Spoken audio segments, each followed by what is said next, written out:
తాకట్లో ఉన్న మీ బంగారాన్ని విడిపించి ఆ రోజు ఆన్లైన్ రేటుకి కొంటాం. Sharma gold company. నమస్కారం అండి, సుమన్ టీవీకు స్వాగతం. నేను గీతాంజలి. మనతో పాటు ఉన్నారు భారతీయ శంకరపీఠం వ్యవస్థాపకులు, ప్రముఖ ఆధ్యాత్మికవేత్త, జ్యోతిష్యులు, బ్రహ్మశ్రీ అన్నవరపు తిరుపతిమూర్తి అవధాని గురువు గారు. వారితో మాట్లాడదాం. గురుగారు నమస్కారం అండి. ఓం శ్రీ మహాగణాధిపతయే నమః. ఆర్థిక ఇబ్బందుల గురించి చాలాసార్లు మీ దగ్గర ప్రస్తావించాను. ఇవి కామెంట్స్లో అడుగుతూ ఉంటారు. ఎంత సంపాదించినా డబ్బు నిలవదండి, ఏం చేసినా కూడా. సంపాదన బాగానే ఉంటుంది కొంతమందికి, కానీ నిలబడదు. 10వ తారీఖు 15వ తారీఖు అంతా వచ్చిన జీతం కాస్త అయిపోయి మళ్ళీ అప్పుల కోసం వెతికే పరిస్థితి. ప్రత్యేకంగా ఆర్థిక స్థిరత్వం కోసం పూజలని, వ్రతాలని, నోములని, హోమాలని ఇలా చేసుకుంటూ ఉంటారు. కానీ కొంతమంది అంటారు, మాకు ఎలాంటి ఫలితం లేదండి, ఇదేమైనా దోషమా, అసలు ఎందుకు ఇలా జరుగుతుంది, ఆర్థిక స్థిరత్వం కోసం ఏం చేయాలి, ఒక శాశ్వత పరిష్కారం ఏదైనా? మూలాధారే మహిమ్ని హుతవహనయని మూలమంత్రీ త్రినేత్రీ హారాః కేయూరవల్లీ అఖిల సుఖకరీ అంబికాయా శివాయాః వేదే వేదాంతరూపీ వికటఘనతటీ వీరతంత్రీ భవానీ సౌరీ సంసారయోని సకల గుణమయీ తేద్యశ్రీ ఐం నమస్తే. ఐం వాగ్భవీశ్వరీ చ విద్మహే క్లీం కామేశ్వరీ చ ధీమహి సౌః తన్నో క్లిన్నే ప్రచోదయాతు. దైవాధీనం జగత్సర్వం, మంత్రాధీనం తు దైవతం, తన్మంత్రం బ్రాహ్మణాధీనం, బ్రాహ్మణో మమ దేవత అని చెప్పి అనాది నుంచి మనకు వస్తూనే ఉంది. అయితే మీరు అన్నట్టుగా ప్రతి మనిషికి డబ్బు అవసరం, డబ్బే అవసరం. ఎందువల్లనంటే చూస్తున్నాం, డబ్బు ఉంది, అంగబలం అర్ధబలం ఉంది అంటే ఆ మనిషికి విలువ ఎలా ఇస్తున్నారు, అంగబలం అర్ధబలం లేదు అంటే ఎలా ఇస్తున్నారు, అర్ధబలం ఉంది అంగబలం లేదంటే ఎలా చూస్తున్నారు, అంగబలం ఉంది అర్ధబలం లేదంటే ఎలా తక్కువగా చూస్తున్నారు అనేటువంటి విషయం చూస్తూనే ఉన్నాం. ప్రతి మనిషికి రూపాయి అవసరమే, కానీ అది స్థిరంగా ఎక్కడ ఉండలేకపోతుంది. ఉండలేకపోవడానికి అనేక కారణాలు ఉంటాయమ్మా, ఒకటి కాదు. దాదాపుగా 10కి 9 మంది ఇంట్లో జ్యేష్ఠాదేవి ఉంటుంది. అవునండి, 9 మంది ఇంట్లో జ్యేష్ఠాదేవి ఉంటుంది ఖచ్చితంగా, ప్రతి 10 మందికి కూడా. అంటే 100కి 99 మంది ఇంట్లో ఉన్నట్టు ఇంచుమించుగా. 90 మంది వేసుకుందాం ఉన్నట్టే. మరి అంత ప్రతి 10 ఇంట్లకి 9 ఇంట్లో జ్యేష్ఠాదేవి లేదు అంటే డబ్బు కోసం ఆరాటపడరు కదండి. ప్రతి మనిషికి ఏదో డబ్బు ఉంటుంది, ఏదో వ్యవహారం చేసుకుంటారు. అది లేకపోబట్టే కదా ఎక్కడైతే జ్యేష్ఠాదేవి లోపలికి అడుగు పెడుతుందో అక్కడికి అమ్మవారు ఉండదు, వెళ్ళిపోతుంది. ఆవిడ వెళ్ళిపోవడానికి అనేక మార్గాలు ఉన్నాయి. ఇంట్లో నిద్ర లేవగానే పక్క దుప్పట్లు మడత పెట్టకపోవటాలు, అలా వదిలేస్తారు కొంతమంది, అదొకటి. విడిచిన బట్టలే మళ్ళీ ధరిస్తూ ఉంటారు. ఆరేసిన బట్టలు మళ్ళీ మడత పెట్టకుండా ఒక పక్కన కుప్పగా పడేస్తూ ఉంటారు. ఇల్లు ఎప్పుడు చూసినా చిమ్మకుండా దుమ్ము ధూళిగా ఉన్నట్టు ఉంటుంటుంది. భార్యాభర్తల మధ్యన ఏదో ఒక రకంగా మాట వస్తుంది. ఇవి ఉండేటువంటి పరిస్థితులలో అది ఎక్కడ ఉంటుందా అని చెప్పి 10,000 కళ్ళతోటి చూస్తూ ఉంటుంది జ్యేష్ఠాదేవి. 10,000 నేత్రాలు, రక్త నేత్రాలు వేసుకొని అన్నీ చూస్తుంటుంది. ఎక్కడెక్కడ ఇది జరిగింది ఆవిడ వచ్చేస్తుంది. ఆవిడ వచ్చిందంటే ఇక లక్ష్మీ అమ్మవారి అక్కడ నుంచి మనకు ఉండదు. తాళంతో పాటు తాళం చెవి కూడా మనకి ఎప్పుడు ఉంటుందమ్మా. అలానే భూమి మీద ఎంతమంది ఉన్నా డబ్బు అనేటువంటి దానికి మళ్ళీ వాళ్ళు ఆలోచించకుండా పుష్కలంగా మనకు ఉండాలి అని అంటే భగవంతుడు కూడా దానికి కొన్ని విధానాల్లో కొన్ని రోజులు ఇస్తాడు. అటువంటిది ఇచ్చిన దాంట్లో కొన్ని వస్తుంటాయి మనకు. 96 అనేటువంటిది ఒక మూలమమ్మ. ఇప్పుడు మా మిల్లో యజ్ఞోపీతం ఉంటుంది. యజ్ఞోపీతము వివాహం అయితే కొంతమంది 3 మూళ్ళు వేసుకుంటారు, కొంతమంది 2 మూళ్ళు వేసుకుంటారు. అంటే ఇందులో 6 పోగులు ఉంటాయి. ఒక్కొక్క పోగు లోపల 3 పోగులు, దాని లోపల 3 పోగులు వస్తాయి. ఇందులో ఉన్నదే ఇంత ఉంటుంది, సన్నగా దారి పోగు. ఇప్పుడు ఇలా తీసినప్పుడు 6 పోగులు, ఇది ఒక పోగు, ఇంత సన్నది ఒక పోగు. ఇందులో 3 పోగులు ఉంటాయి. అందులో ఒక్క దాంట్లో మళ్ళీ 3 పోగులు ఉంటాయి. అంటే కంటికి కూడా కనిపించేంత సన్నగా ఆ దారం పత్తి తయారు చేస్తాము మేము. దీనికి 96 బెత్తలు అంటారు. అంటే ఇట్లా చేతికి తీసుకొని ఇట్లా ఒకటి ఇలా 96 చుట్టాలి.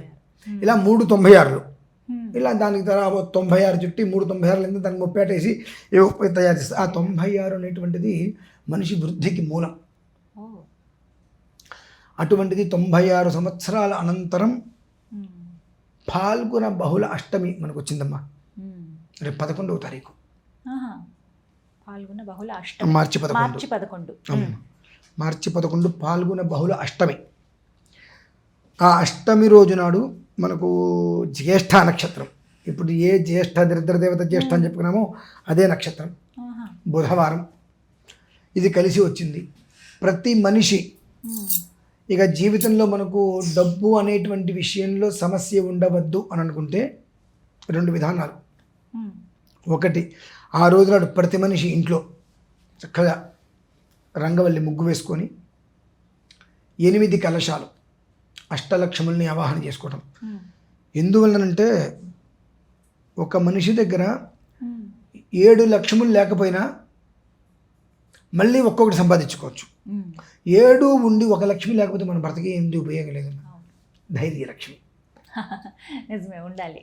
ఆ ధైర్య లక్ష్మి మన దగ్గర ఉంటే అన్నీ వెళ్ళిపోయినా ఆ ధైర్యంతో అన్నీ మనం మళ్ళీ కూడగట్టి తెచ్చుకోవచ్చు. అన్నీ ఉండే ధైర్యలక్ష్మి లేదంటే ఉపయోగం లేదు.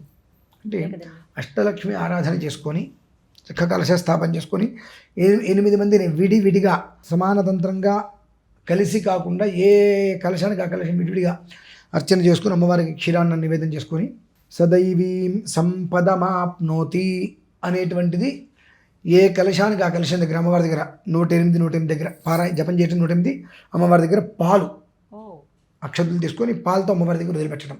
అలా 8 కలశాల దగ్గర విడివిడిగా వదిలిపెట్టి నమస్కారం చేసుకోవాలి. ఇది ప్రతి మనిషి ఇంట్లో ఖచ్చితంగా చేసుకోవాల్సిన విధానం.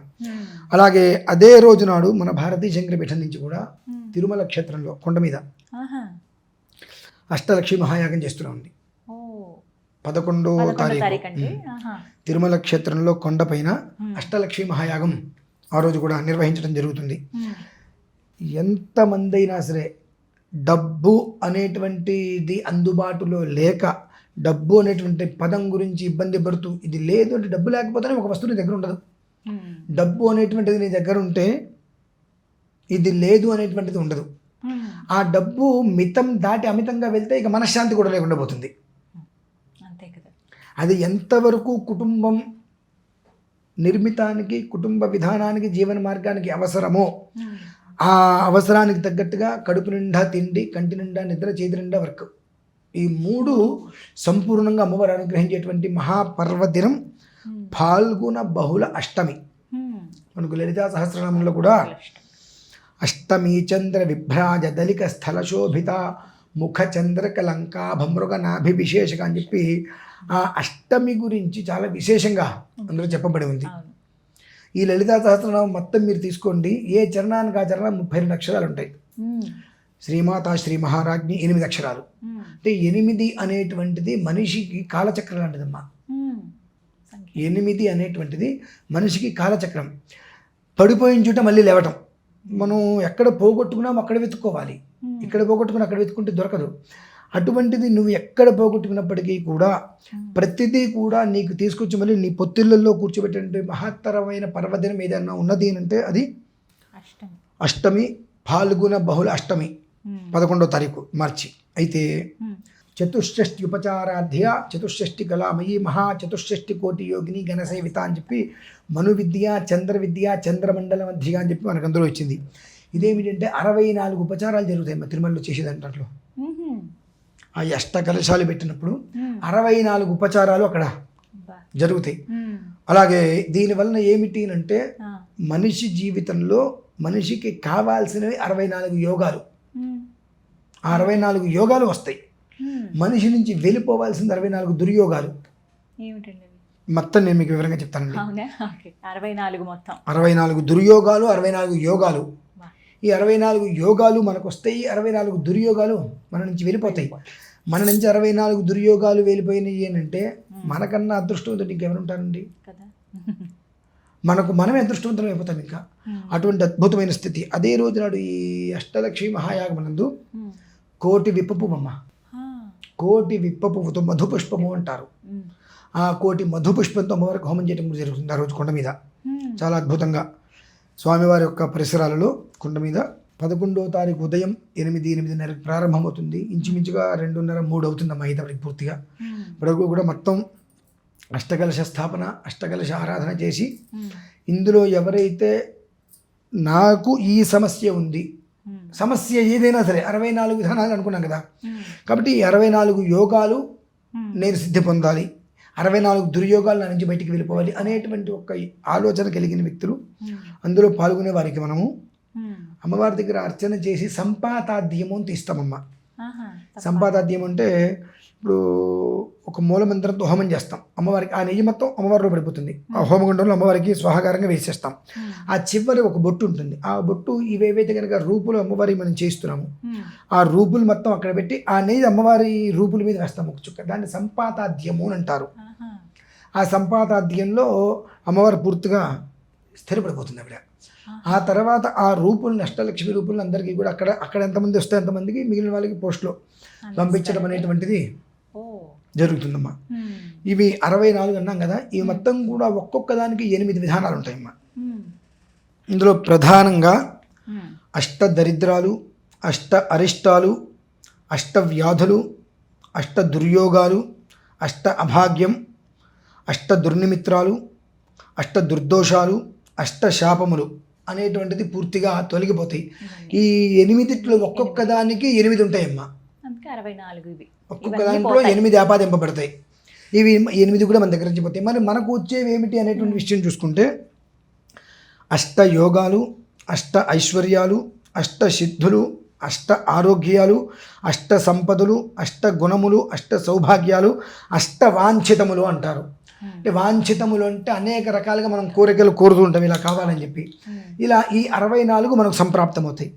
ఎప్పుడైతే ఈ 64 మనకు సంప్రాప్తమవుతున్నాయో ఈ మిగిలిన ముందు చెప్పుకున్నటువంటివి ఏవైతే ఉన్నాయో 64 దుర్యోగాలు అవన్నీ కూడా మన దగ్గర నుంచి వెళ్ళిపోతున్నాయి. ఇంతకు మించినటువంటి మహాయోగ పర్వదినం అనేటువంటిది మనకు సంప్రాప్తం కావడం కష్టం. ఆ రోజు కూడా మనకు అష్టమి, అన్ని కలిసి వచ్చాయండి. ఫాల్గుణం ఏ వారం వచ్చిందండి? బుధవారం అమ్మ. బుధవారం వచ్చింది. జ్యేష్ఠ నక్షత్రం. మనం ముందాక జ్యేష్ఠ అమ్మ జ్యేష్ఠ అంటే దరిద్ర దేవత గురించి మొదట్లో చెప్పుకున్నాం. ఈవిడ ఎక్కడెక్కడ ఉంటుంది అనేటువంటిది. ఈవిడ ఉన్న చోట ఈ ఒక్క 64 దరిద్ర యోగాలు ఉంటాయి, దుర్యోగాలు. ఈ ఎప్పుడైతే కనుక 64 సౌభాగ్య యోగాలు మన దగ్గరకు వస్తున్నాయో ఆవిడ వెళ్ళిపోతుంది అక్కడి నుంచి. ఆవిడ కంచి ఒక్కసారి వెళ్ళిందంటే మళ్ళీ అక్కడికి రాదమ్మా. ఆవిడ వెళ్ళడానికి మనం ఏ విధానాన్ని అనుసరిస్తే ఆవిడ వెళ్తుంది అంటే మంత్రం, ఒక ఆరాధన ఎక్కడైతే కనుక వినిపిస్తూ ఉంటుందో ఆవిడ అక్కడ ఉండలేదు. ఎక్కడైతే ఒక రకమైనటువంటి ఒక శక్తి ప్రభావం ప్రజ్వలిస్తుంటుందో అక్కడ ఆవిడ ఉండలేదు. కనుక 64 యోగాలు మనకు సంప్రాప్తమైనవి అంటే మన ఇంట్లో సుస్థిరంగా ఎప్పుడూ కూడా ఆ అమ్మవారి యొక్క అనుగ్రహంతో కనకధార వర్షం. మనకు ఆదిశంకరాచార్య స్వామి వారు ఏ రకంగా అయితే కనుక కనకధారా స్తోత్రం చేసినప్పుడు బంగారు పుసరికాయలు రాలినయో అలాగే కనక వర్షం అనేటువంటిది ఖచ్చితంగా లభ్యమవుతుందమ్మా. 96 సంవత్సరాల అనంతరం అంతటి యోగం ఇప్పుడు ఈ సమయంలో అంటే మన పెద్దవాళ్ళు కావచ్చు, మన పూర్వీకులు కావచ్చు, మన తర్వాత వాళ్ళు కావచ్చు, ఇప్పుడున్న వాళ్ళల్లో ఒక 94-95 సంవత్సరాల వరకు ఉన్న వాళ్ళు ఎవరు కూడా చూసి ఉండరు, ఆలోచించి ఉండరు దీని గురించి. అటువంటి మహత్తరమైన యోగం అనేటువంటిది వస్తుంది కనుక ప్రతి మనిషి దాన్ని వాళ్ళ ఇంట్లో ఖచ్చితంగా ఇంట్లో వాళ్ళ విధానాన్ని అంటే ఒకవేళ తిరుమల అందరూ రాలేకపోతే ఇంట్లో చేసుకొని అందులో పాల్గొనే ప్రయత్నం చేయడం చాలా శ్రేయస్కరం. రాగలిగితే అది వేరు, రాలేకపోయారనుకోండి ఇంట్లో చేసుకొని అక్కడ కార్యక్రమం లైవ్ కూడా మనం పెడతాం. కనీసం ఒక గంట అయినా మనం ఖచ్చితంగా కళ్ళు విచ్చి చూడగలుగుతాం అనేటువంటిది అత్యంత శ్రేయస్సుది. ఎలా పాల్గొనాలి గురువు గారు మరి వీటిలో? ఏముందమ్మా, తిరుమల కొండ మీద మనం చేస్తున్నాము, ఫోన్ చేస్తే వాళ్ళకి మనం వివరాల నుంచి తెలియజేస్తాము. తద్వారా వాళ్ళ గోత్రనామాలు అందించవచ్చు. ఎవరైనా రాదలుచుకుంటే ఆ రోజు 11వ తారీఖు ఉదయానికల్లా 7:30 కల్లా కొండెక్కేస్తే లొకేషన్ ఇచ్చేస్తాం అందరికి. స్నానాలు అవన్నీ చేసేసుకొని యాగశాల ఎక్కడైతే చేస్తున్నామో అక్కడికి వచ్చేసి అందరూ కూడా. అది పరిస్థితి. చాలా చక్కటి అవకాశం ఇది రకంగా చెప్పాలి. అందులో తిరుమల కొండ అంటే ఇంకా ఎంతో పుణ్యప్రదమైనటువంటి స్థలం. అంటే ఎప్పుడు ఏదో కార్యక్రమం ఇలా చేస్తూ ఉంటారు. ఈసారి ఆర్థిక ఇబ్బందులు ఎదుర్కొనే వారి కోసం ప్రత్యేకం. ధన్యవాదాలు గురువుగారు. విన్నారు కదండి, అష్టలక్ష్మి యాగం మార్చి 11 బుధవారం అష్టమి ఆ రోజు జ్యేష్ఠ నక్షత్రం. మనలో చాలామందికి ఉండేటువంటి ఇబ్బందేనండి. అది ఎంత పెద్దవాళ్ళైనా చిన్నవాళ్ళైనా ఆర్థికంగా స్థిరత్వం కావాలనే కోరుకుంటాం. అలాంటి స్థిరత్వాన్ని ఇచ్చేటువంటి ఒక గొప్ప యోగంతో కూడుకున్నటువంటి రోజు అది మనందరం వినియోగించుకుందాము. తిరుమల కొండపైన జరగబోతోంది గురువుగారి ఆధ్వర్యంలో. మరిన్ని వివరాల కోసం మీకు స్క్రీన్ పైన నెంబర్ ఇస్తాను, కాల్ చేసి మీరు పేరు గోత్రం నమోదు చేసుకోండి. అలాగే ఎంత ఖర్చు అవుతుంది, ఏంటి, ఏ రోజున వెళ్ళాలి, ఈ వివరాలన్నీ కూడా మీకు ఫోన్ కాల్ ద్వారా అందిస్తారు. దయచేసి కాల్ చేసి వివరాలు కనుక్కోండి. నమస్కారం.